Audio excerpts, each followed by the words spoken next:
अगर कोई सरजमी पर लाने का राजस्थान में किसी को कोई क्रेडिट दिया जाना चाहिए तो मैं समझता हूं कि वो दिलसुख जी। दिलसुख जी न केवल एक जनप्रतिनिधि, मैं समझता हूं कि एमएलए बनना एक कई बार वन कैन बी एमएलए और एक पार्लियामेंट मेंबर बाय चांस।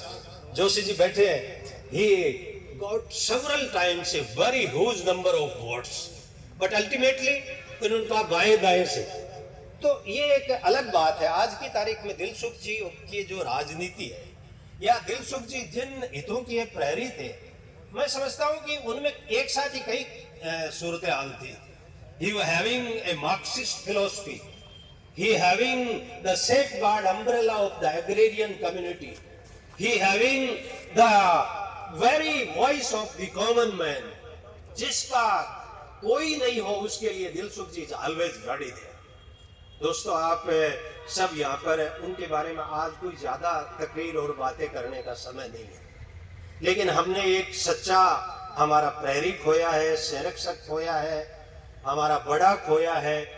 और मैं समझता हूँ कि दिलसुख जी के परिजनों से मेरी ये गुजारिश है कि ये सेतुबंद जो बीकानेर डिवीजन और शेखावाटी का आपका पेट्रोल पंप है, आप अपने माली हितों को चाहे सेकेंडरी माने, लेकिन लोगों को ये जुदा बात है कि पहले लोग कई बार बड़ी शेल्टर की रक्षा में आते थे, 20 आदमी खाना खा रहे हैं। आजकल लोगों की फास्ट लाइफ हो गई, लेकिन फिर भी मेरी उम्मीद रहेगी कि ये पेट्रोल पंप दिलसुख जी के का एक ऐसा मैं समझता हूं कि निशानी है कि लोग जैसे राजपथ पर जाते हैं, गांधी जी के अगर मान लीजिए उसमें सेक्रीफाइस स्थल पर जाकर के लोगों को जो सुकून मिलता है, ऐसा ही सुकून दिलसुख जी के पेट्रोल पंप पर आकर हमें मिलता है। मैं पूरे देश के टीचर्स, खासतौर से विश्वविद्यालय और कॉलेज शिक्षकों के जो हमारा अम्ब्रेला ऑर्गेनाइजेशन है एआई फुक्टो, उसकी तरफ से हमारे पूरे देश के बुद्धिजीवियों की तरफ से श्री दिलसुख जी को सच्ची श्रद्धांजलि अर्पित करता हूं। और मुझे भरोसा है कि लक्ष्मणगढ़ को अगर कोई जिंदगी का एक रूबरू रास्ता दिखाने का किसी जनप्रतिनिधि ने काम किया, इन दिनों में गोविंद जी भी थोड़ा बहुत बेटर कर, लेकिन मैं समझता हूं कि इस लक्ष्मणगढ़ को पहचान दिलाने का जो बड़ा काम दिलसुख जी ने किया था, उसको हम याद रखेंगे, भूलेंगे नहीं। और आज मैं समझता हूं कि दिलसुख जी ने एक बहुत अच्छी पारी खेली। इतने लंबे समय तक अपने असूलों पर, अपने जज्बात पर कंट्रोल करते हुए, अपनी किसी भी सूरत में जो उनकी इलनेस थी उसको सेकेंडरी मानते हुए जयपुर की तरफ चल देते बस, और फिर वहां पर साहब उस जलसे में शरीक हो रहे हैं, उसके उस श्रद्धांजलि सभा में जा रहे हैं। और गांव का तो ये आपका जनपद तो पूरा, मैं समझता हूँ कि हमारा रतनगढ़, फतेहपुर, लक्ष्मणगढ़, ये तो उनकी बिल्कुल अपनी सरजमी थी जिस पर लोग उनको मोहब्बत करते थे।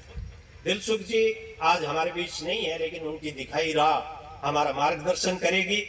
ज्यादा बात हो गई, लेकिन मेरा मन हुआ है कि मैं दिलसुख जी के बारे में कुछ बातें आपके साथ शेयर करूं। अगले वक्ता हमारे बीच राम रतन जी सियाग भारतीय किसान यूनियन से हैं। मैं आपसे गुजारिश करूंगा कि आप आएं और चौधरी साहब को अपनी वाणी के माध्यम से श्रद्धांजलि अर्पित करें। सादर सिहाग साहब।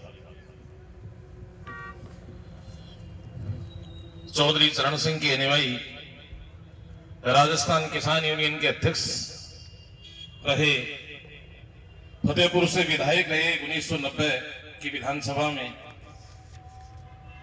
पंचायत राज से लेकर सहकारी समिति तक इनका राजनीतिक सफर रहा। मैं छात्र जीवन में इनसे जुड़ा हुआ था। जयपुर जाता तो यहां आते या जाते समय एक बार रुक के जाता था। इनका स्वभाव बड़ा ही मिलनसार था। एक दूसरे के प्रति मन में जो विचारधारा थी कि कैसे हालचाल है, परिवार में, घर में, समाज में क्या कर रहे हो, सारी बातें पूछते, जानकारों के समाचार पूछते थे। एक बार मैं जयपुर में सचिवालय में था, दिलसुख जी मुझे मिले, किसी एएनएम का ट्रांसफर कराने के लिए घूम रहे थे, काफी दिनों से परेशान थे।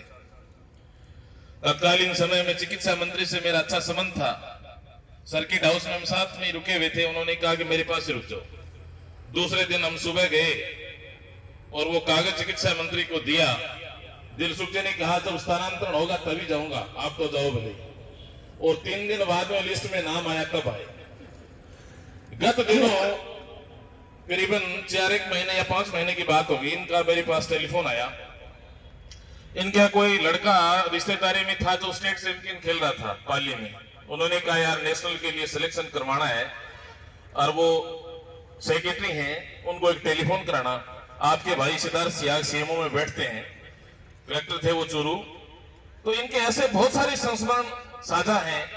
वास्तव में किसान के प्रति, समाज के हर तबके के प्रति समर्पित ऐसे महान नेता को खोने का हमें बहुत ही गम है।